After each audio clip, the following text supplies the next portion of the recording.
What do you do when life offers you two extremes in a span of 10 days? Welcome to Maisha Nordics, and this is Matilda's story.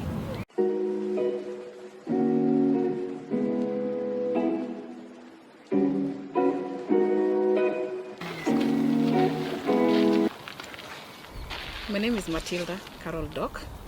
I'm a mother to one daughter, Allen Tries Monique Doc. I was born in Kakamega in a family of 6.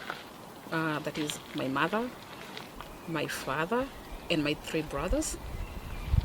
After my high school, my father passed on, and that means my mother was left as the sole breadwinner to all of us. It was really a tough time, and we didn't know how we were going to make it without my dad. But my mother is a very strong believer, and she told us that God will see us through the whole process. My 2 brothers were in high school. My younger brother was in standard 8, and I had just been admitted at Moi University. And because of the finances, I could not continue with my studies. I was pursuing law, so I was told to defer my studies so that my brothers can finish school. But then I sat down and I told my mother that maybe I can do something else instead of deferring and just staying at home. So I enrolled in a diploma course at the Kenya Institute of Surveying and Mapping. And my mother sat me down when I joined this school, and she prayed for me, and she told me that you should work so hard because this is what will help you get the degree that you want. And so every time I wanted to give up, I could remember those words. And I worked so hard, and after finishing my diploma, I was employed by the government. So I decided to go for my undergraduate course. And because I loved the environment so much, I decided to enroll in a course that dealt with the environment. And that's how I enrolled for my degree in Geography and Environmental Studies and Psychology at the University of Nairobi. I remember any time I was doing my exams, my mother used to come and pray with me. She could make sure that everything was in order, that my meals were ready and on time, my laundry was done, my house was clean. She was basically there for me, like practically doing everything for me during my exam periods, anytime I had exams at the university. This continued for 2.5 years. That is the whole duration that I was there. And finally, I remember on the final day when I was doing my final exams, she came and she prayed with me, and she told me that I've left you in the hands of God and everything is going to be fine. And when the results were out, she was super excited for me. I remember I performed exemplary. And I told her, Mom, I'm going to do my master's degree and I'm going to give you a good life. And through me, you're going to see the world. And the only thing she told me, Kako Longone Nyasaye, loosely translated as it pleases God. So after that, I applied for my university master's degree. And I was called at the University of Helsinki here in Finland. And I remember the journey was so tough. I almost gave up because the visa process was so difficult and so tasking. And I remember Mama calling me every time and praying with me and telling me that everything is going to be fine. And during that time, she traveled around 3 times. When I could call her and cry and tell her, Mom, I keep on calling the immigration and no answer is forthcoming. What should I do? Because I don't know whether to resign from my job. I don't know whether to pack and stop paying rent here and give out my things or bring some things at home. And she told me everything was going to be all right, that I should just trust in God because she knows everything is going to be fine.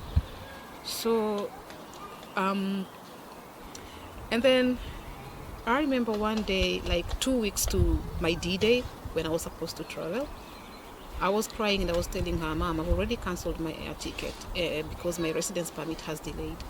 And she told me, okay, hold on. You don't have to lose faith. I'll be coming over.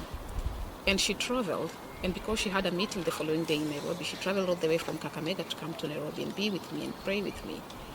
And she arrived at around 10:30 in the night, and we had a good time. We had fun. And we slept at around 1:30 a.m., 2 a.m. And in the morning, she woke up in jovial mood. She was the first one to wake up at around 6 a.m. She was already up. And she took a bath, and then she told me that she was feeling hungry. She needed to eat before she left. And I told her, okay, you can take anything you want to eat in the kitchen, because I don't know what you want to eat, and there's a lot of food. So everybody served, and we went to the sitting room, and we were eating and having fun and laughing. And I remember in the midst of it all, she told me, she was looking at herself and saying, I look so beautiful, ain't I? And I looked at her and I smiled, and I told her, yeah, you're so beautiful. And then she sat down and continued eating. And I just remember when I told her, Mom, we'll be late because there's a lot of jam and pickup. She was going to wake up, and I just heard her saying, Jesus, Jesus, Anyasai. And then she slammed on her chair. And at first I was shocked. I was like, what's going on? And I tried to call her, and I told her, Mom, what's going on? Mom. And she was just quiet. I told her, wake up. What's going on? Stop joking. I don't like this kind of jokes. And she was just quiet. So that's when it hit me. And I raised her head. And when I raised her head, I realized that her eyes had already rolled upwards and her tongue had already rolled. And I panicked and I started screaming. And my cousin was in the bedroom with my daughter. They came out running and they were asking what's wrong. And I told her, I don't know what's going on. And they looked at Mom, and then we carried Mom from the chair and we put her down on the floor so that she could lie flat. And then my brother was downstairs with my other cousin. They had me screaming, and they ran upstairs. And they asked me what's going on. I told them, I don't know. Mom just collapsed. So my cousin is trained in first aid. He tried to resuscitate her. Several pumps, and after like 10 to 20 minutes, my mother breathed heavily once. And at least we realized that she's still alive. So we looked for a vehicle to take her to hospital, and we put her in this vehicle.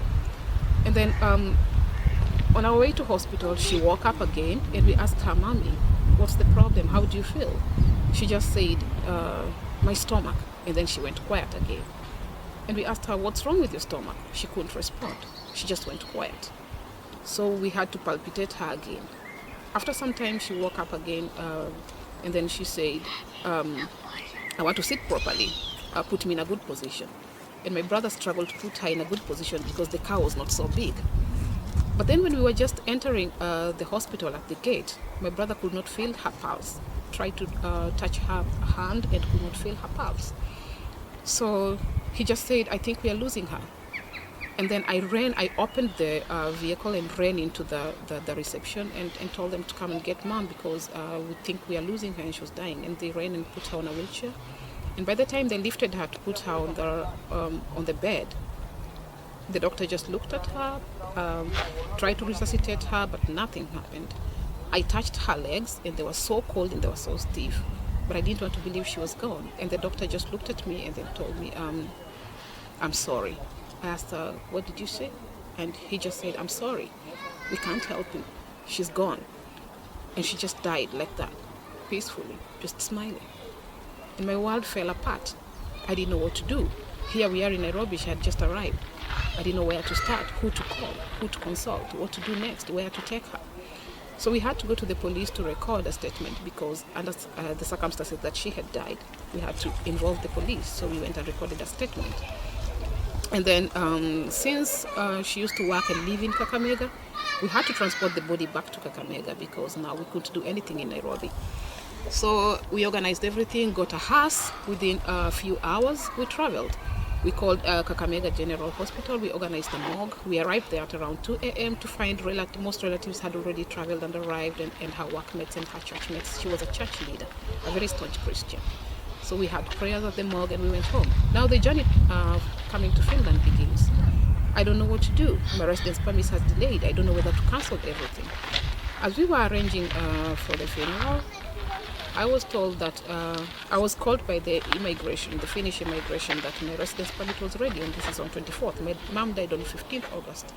So on 24th, I get a call from the Migri that my residence permit was ready, and I'm supposed to go and travel immediately because the session was beginning on 27th.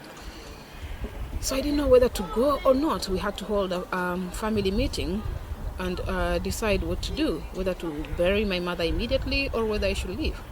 I had to leave my mother in the morgue It was the most traumatizing time of my life. So I remember when the plane took off, I just cried. The first thing I asked myself, have I left my mother in the morgue, really? What did I do? I felt like just disembarking from the flight, but I couldn't. I cried throughout the journey, and when God works in miraculous ways. The lady seated next to me in the flight was a Muslim, and she just held my hand and she asked me, she thought maybe somebody was trafficking me or something. She asked me, what's the problem? I just looked at her and continued crying. Is there a problem? Do you need aid? Do you need security? I told her, no, I'm just fine. I just lost my mother and I didn't even bury her. I've left her in the morgue. And she got so concerned. She asked for some medication to calm my nerves. I got some medication from the hostess. I got good treatment from the air hostess. And the journey was smooth, but I cried throughout the journey until I reached Finland. At the border, I was so confused. I didn't even know what to answer. And I think the border patrol noticed there was something wrong with me.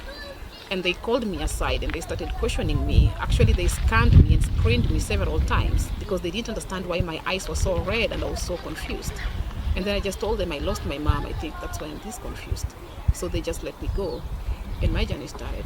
The first 1 week, I couldn't eat anything. I couldn't go out. I was just indoors. I couldn't even attend my first diploma award at the University of Helsinki, which was very important for me because I was not in a condition to.